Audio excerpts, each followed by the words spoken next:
Trabalhar com crianças e adolescentes me proporciona ser uma profissional fora da caixa, buscando sempre recursos terapêuticos, lúdicos e criativos. Conviver com os pequenos e jovens facilita a conexão com a minha criança interior, resgatando a espontaneidade, a magia da imaginação e do sonhar acordado. A arte traz a liberdade de expressão, transitando papéis, lugares e gerações. O teatro é terapêutico, curativo, é vida.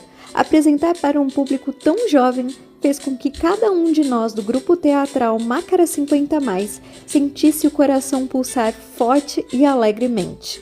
Em nome do grupo, agradeço muitíssimo à Prefeitura de Águas de Lindóia pelo projeto centenário da visita de Madame Curie, a toda a equipe do Balneário Municipal e a presença dos alunos e educadores da Escola Estadual Dr. Francisco Tosi.